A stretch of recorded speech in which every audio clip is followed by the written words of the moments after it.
E se eu te dissesse que o sucesso financeiro tem menos a ver com sua inteligência e muito mais a ver com o seu comportamento? E que por mais inteligente que você seja, se você não tiver o comportamento adequado, você pode ganhar muito dinheiro ao longo do tempo, mas pode inclusive ficar sem nada no final da vida. Inclusive, um gênio que não consegue controlar as suas emoções pode se tornar um desastre financeiro. Já pessoas comuns sem nenhuma educação financeira são capazes de conquistar riqueza desde que tenham uma meia dúzia de habilidades comportamentais que não estão relacionadas aos métodos formais de medição de inteligência. Essa é a ideia principal por trás deste livro, A Psicologia Financeira, do autor Morgan Housel, um livro que tem sido cada vez mais comentado e, na minha humilde opinião, vai ser o pai rico, pai pobre dessa nova geração de investidores. E nesse vídeo vou apresentar para vocês 3 lições deste livro.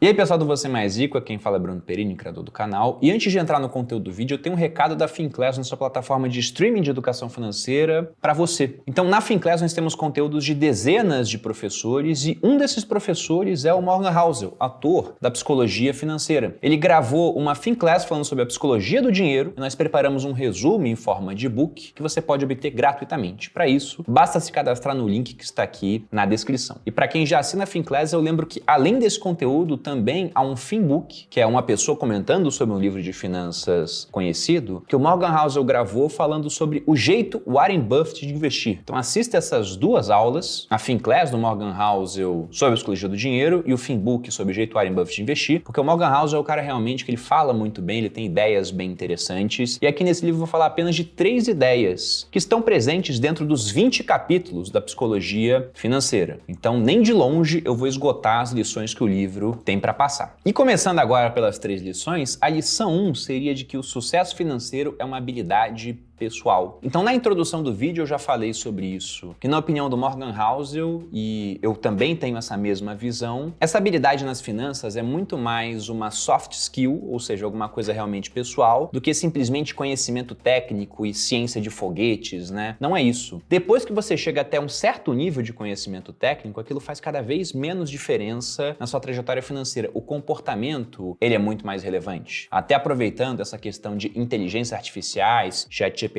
muita gente achando que ele vai disruptar em todas as áreas do ser humano, e eu acho que isso pode vir a acontecer realmente. Já me perguntaram, você não acha que a gestão de fundos no futuro vai ser feita por inteligência artificial? E eu acho que sim. Só que mesmo assim, você como investidor atrás do computador que vai ter que decidir se quer deixar o dinheiro no fundo, se quer resgatar, se quando o mercado cair você quer investir mais, quer ficar parado ou simplesmente ir embora. Então no final das contas, a decisão vai sempre depender do investidor. E para esse lado, conta muito mais a parte de comportamento do que simplesmente conhecimento técnico sobre o mercado financeiro, sobretudo após você já ter um certo nível de conhecimento. E para ilustrar isso, o Morgan Housel traz a história de Ronald James Reed, que se você for procurar na Wikipedia, está descrito como um filantropo, investidor, faxineiro e frentista dos Estados Unidos. E esse é um ponto interessante, né? Como que um faxineiro e frentista, no final da vida, como nós veremos adiante, se tornou um filantropo deixando milhões de dólares em doações para um hospital e a biblioteca da sua cidade. Mas começando do início, o Ronald Reed, ele nasceu na zona rural de Vermont e foi a primeira pessoa da família dele a concluir o ensino médio, o que é um ponto muito interessante. Então ele não veio de uma família abonada e também não ganhou nenhum tipo de herança, bilhete da loteria, teve uma vida muito simples. Durante 25 anos ele ficou consertando carros de um posto de gasolina e durante 17 varreu o chão de uma loja da JCPenney, que é simplesmente uma rede de lojas de departamento que você tem nos Estados Unidos. Quando tinha 38, comprou uma casa de 2 quartos por $2.000 e ficou nela até o final da vida. Em 2014, Ronald Reed, já com 92 anos, acabou falecendo e aí que a história dele se tornou conhecida. O Morgan Housel coloca que nesse ano, 2014, 2.813.503 americanos vieram a falecer. Menos de 4.000 dessas pessoas tinham um patrimônio líquido de mais de $8 milhões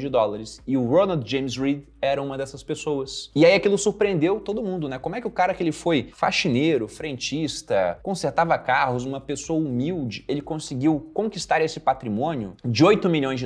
Aí foram pesquisar sobre a vida dele e viram que ele conseguiu conquistar isso simplesmente comprando ações com o passar dos anos e esperando. Parece que ele levou ao pé da letra aquela frase do Charlie Munger que diz que o dinheiro grande não está na compra e na venda, mas sim na espera. Ele simplesmente comprou e foi deixando o resultado acontecer ao longo do tempo, passando por várias crises durante o caminho, não vendendo, inclusive comprando mais. E podemos até falar que de certa maneira ele teve a sorte de fazer isso no mercado americano, que é um baita baita de um mercado, mas veja que foi necessário muita habilidade comportamental para isso. Porque pessoas com muito mais educação financeira talvez quisessem vender naquele momento, achando que dessa vez o mercado não vai voltar, que dessa vez seria diferente, mas simplesmente o Ronald Read ele continuou comprando. E aí vem um ponto muito interessante, uma comparação que o Morgan Housel faz no seu livro, porque ele pega uma outra pessoa, um executivo que trabalhou no mercado, teve formação na área financeira, inclusive se formou em Harvard, que era o Richard Fusconi, que simplesmente teve uma trajetória meteórica, ele ganhou muito dinheiro, saiu em revistas da época, Forbes, Fortune, e se aposentou precocemente na idade de 40 anos. E o Richard Fusconi, apesar de ter sido um sucesso na área dele, em 2008 acabou quebrando. Isso porque antes da crise de 2008, lá no começo dos anos 2000, que também foi uma época de crise, né, a bolha.com, ele pegou um empréstimo para reformar a sua mansão. E no final de 2008 ele não conseguiu dar conta dos prejuízos, tinha hipotecas e simplesmente o mercado imobiliário desabou. E com isso o Fusconi ele acabou quebrando. E aí o Morgan Housel ele coloca um ponto muito interessante mostrando como, de certa forma, o mercado financeiro ele é democrático, no sentido de que mesmo pessoas que não têm uma formação dessa área podem obter bons resultados. Ele compara o mercado financeiro com outras áreas. Ele fala, olha, você nunca vai encontrar um faxineiro que vai operar melhor um coração do que um cirurgião. Você não vai encontrar um faxineiro que vai projetar melhor um prédio do que um engenheiro. Ou entender mais sobre o comportamento de uma bomba nuclear do que, por exemplo, um físico. Mas, dentro do mundo financeiro, você vai encontrar um faxineiro que pode ter uma performance melhor do que das pessoas dessa área, e não por conta de conhecimento técnico. Provavelmente o Fusconi tinha mais conhecimento técnico financeiro do que o Ronald Read, mas na parte comportamental, por ter um estilo de vida mais tranquilo, conseguir poupar mais, ter visão de longo prazo, o Ronald Read conseguiu um resultado muito melhor do que o de várias pessoas que trabalham nessa área. E aqui colocando como uma lição 1.1, porque não está dentro dessas 3 lições que eu vou passar, mas eu acho que é muito importante também, a principal habilidade comportamental do Ronald Read, na minha opinião, e de grandes investidores de sucesso, como por exemplo o Warren Buffett nos Estados Unidos ou o Luiz Barsi aqui no Brasil, é que eles são pacientes. Eles simplesmente deixam o tempo passar enquanto os juros compostos, e aí entenda juros compostos como taxas de retorno que os negócios têm, vão fazendo e construindo um belo de um resultado com o passar do tempo. Se você pega, por exemplo, até o próprio Warren Buffett, hoje ele tem uma riqueza de mais ou menos uns 110 bilhões de dólares, sendo que desses 110 bilhões, 107 vieram após os 65 anos de idade. Então a curva de crescimento dele ficou exponencial com o passar do tempo, e principalmente depois de um tempo onde boa parte das pessoas jovens acredita que nessa parte minha vida já tá no final. E não tá no final. Sobretudo porque a expectativa de vida não para de aumentar com o passar do tempo. Tá chegando no nível onde a cada ano aumenta quase um ano para boa parte das pessoas. E se você pega a fórmula de juros compostos, aquela fórmula que mostra que o seu montante final vai ser igual ao capital inicial vezes 1 mais a taxa de juros elevada ao período temporal, o único fator que é exponencial nessa conta é realmente o tempo. É ele que gera a maior diferença. E talvez você tenha muito pouco dinheiro para investir hoje. E logicamente, né, se você tem pouco dinheiro, você precisa de mais tempo para que o resultado ele venha a acontecer. E não é que o dinheiro não seja importante. Quanto mais aportes você puder fazer, melhor. Inclusive, na minha opinião, e é também uma opinião do Morgan Housel, vai ser passada aqui adiante, você deveria se concentrar mais em aumentar o valor desses aportes, que é algo que depende de você, porque os juros, taxas de retorno, isso não depende muito, depende de condições econômicas. E o tempo, o único controle que você tem é começar a investir agora, para que você possa ver o tempo passar, assim como o Ronald James Read viu, conseguindo um belo resultado se você olha o final da vida dele.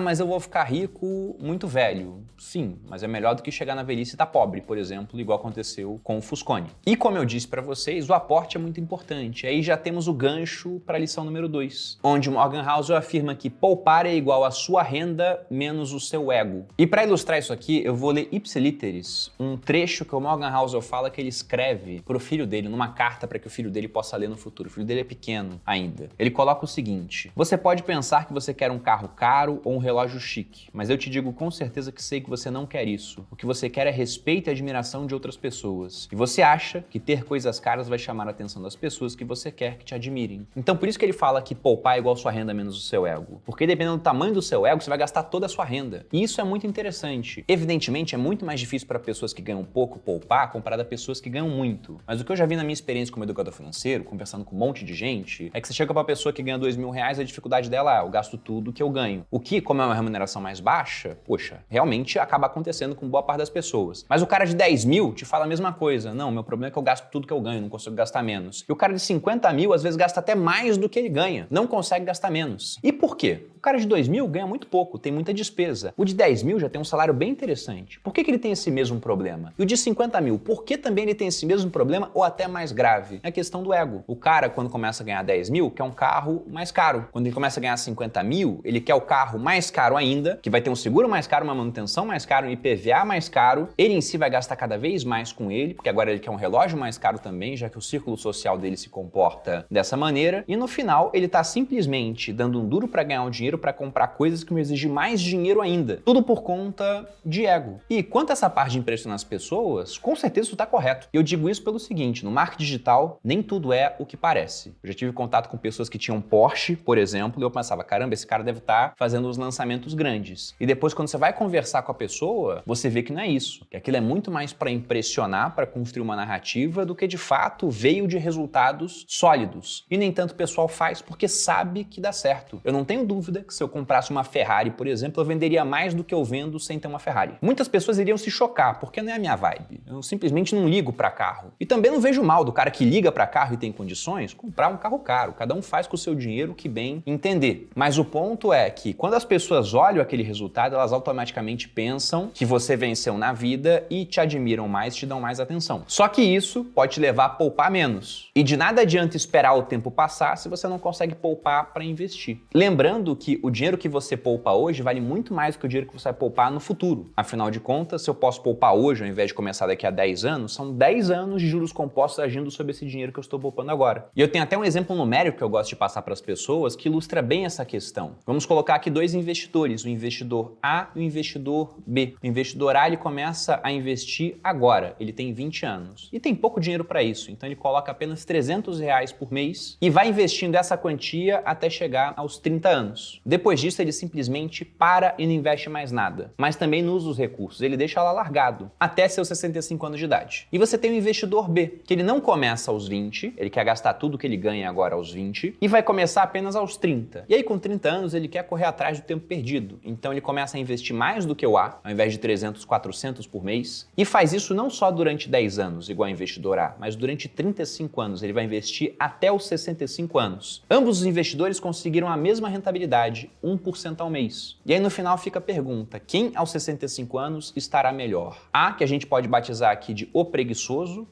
porém precoce, começou aos 20 anos, fez até os 30 e depois parou, só não mexeu e nem mais olhou para aquilo, deixou rendendo em um fundo de investimento, por exemplo. Ou B, que começou depois, mas foi muito mais diligente, poupando mais, 400 comparado a 300 é 33% a mais que você está colocando para investir, e ao invés de fazer isso durante 10 anos, fez esse esforço de investir mais dinheiro durante 35 anos. Ou seja, 3 vezes e meio tempo. A gente pode falar que o B, ele foi um retardatário, começou atrasado, mas ele foi muito mais esforçado. No entanto, o resultado financeiro não está nem aí para o seu esforço no final das contas. Como eu disse, o tempo é o fator mais importante. Quem poupa antes acaba sendo recompensado. Porque aos 65 anos, o investidor A teria um patrimônio de mais ou menos 4,5 milhões, enquanto o investidor B teria um patrimônio próximo de 2,5 milhões. Veja que tanto A quanto B estão bem no final, mas o A teve um resultado muito melhor apenas porque começou antes. E a explicação está no seguinte: quando o B foi começar aos 30 anos, o A já tinha um valor, de aporte mais juros durante os 10 anos de quase 70 mil. Ou seja, um está começando do zero, o outro já tem 70 mil porque começou 10 anos antes. E antes de partir para a terceira e última lição, eu quero lembrar para você que está assistindo o conteúdo e gostando para deixar o seu like, se inscrever no canal, porque assim o YouTube entende que esse conteúdo é relevante e vai divulgar para cada vez mais pessoas. Agora, entrando na última lição que eu vou colocar aqui, lembrando,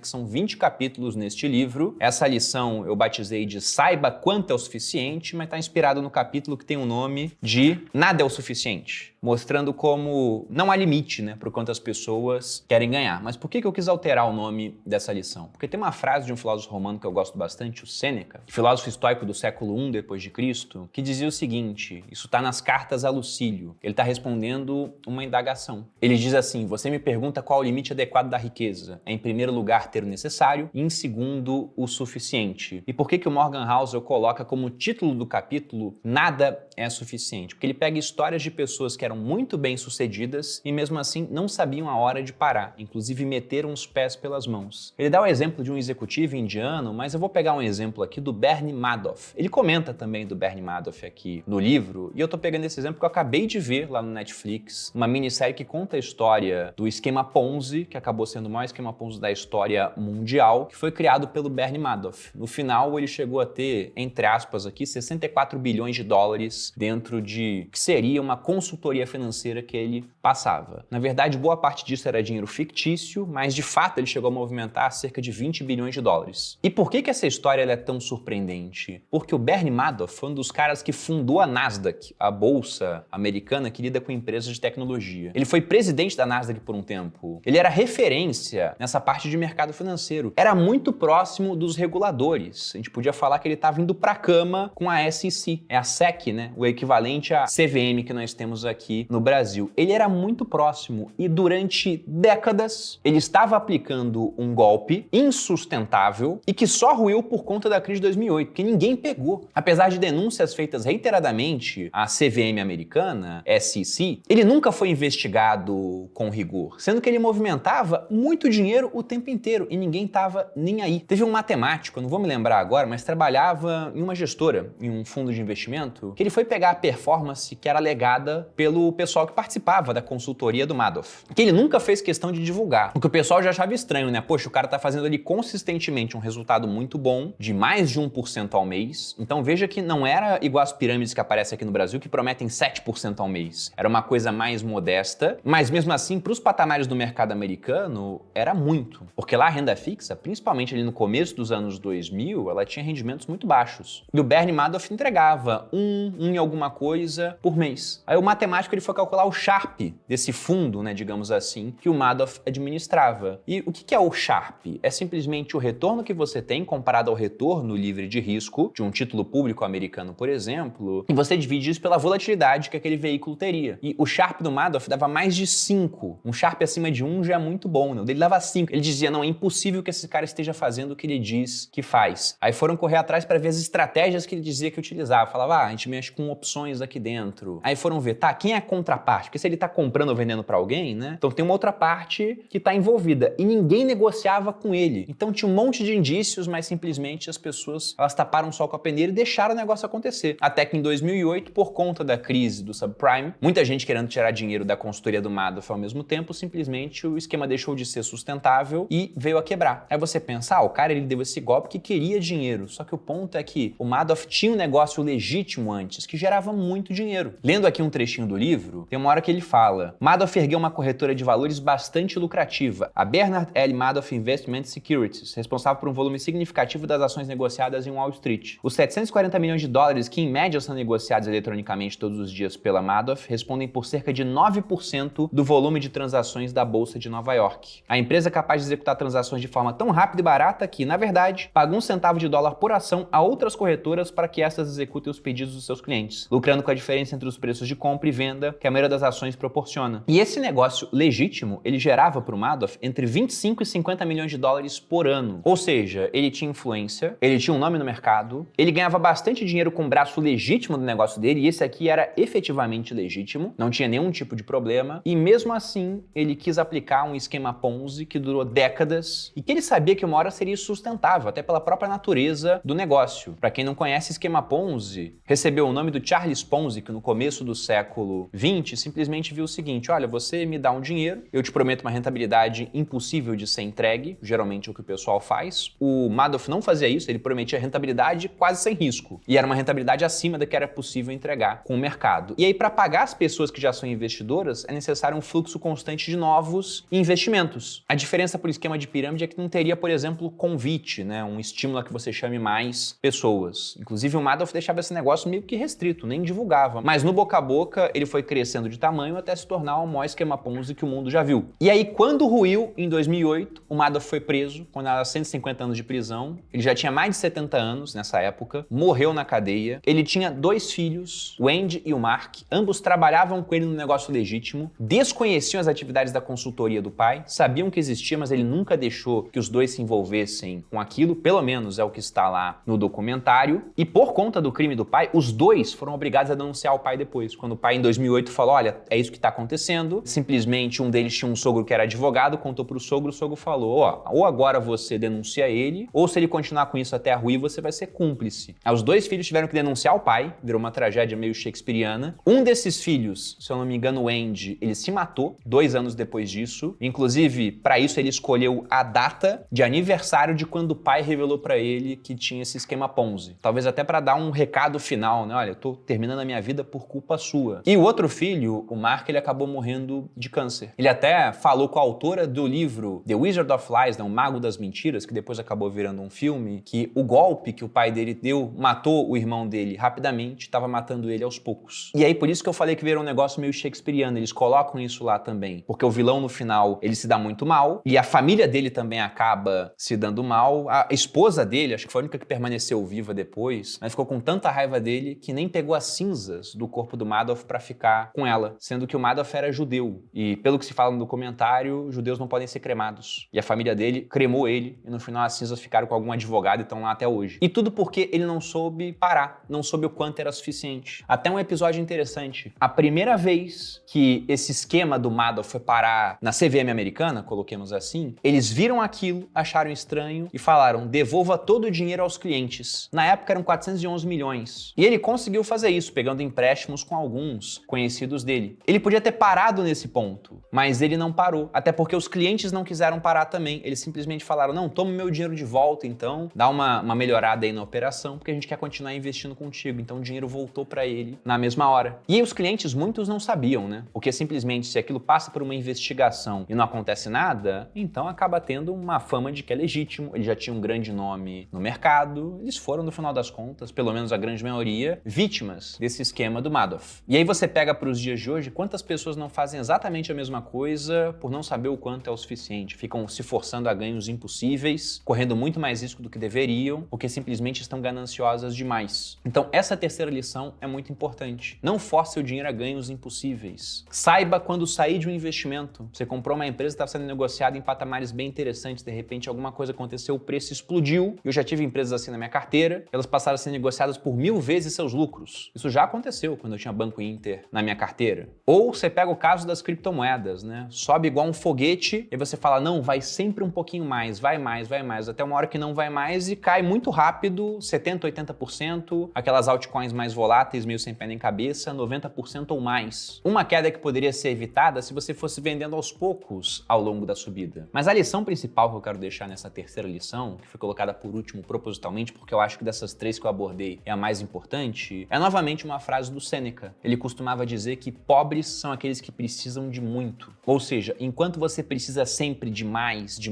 e quando esse mais é muita coisa, inclusive, então, por mais dinheiro que você tenha, você ainda não é rico, você tá pobre, porque continuamente precisa de um fluxo de mais coisas chegando. Então pensem nisso. E novamente fica a minha recomendação para ler Psicologia Financeira e também para assistir o conteúdo da Finclass para quem é assinante ou baixar o resumo que a gente fez da aula do Morgan Housel sobre a psicologia do dinheiro. Espero que tenham gostado desse vídeo. Se você gostou, dê seu like, se inscreva no Você Mais Rico, me siga nas redes sociais.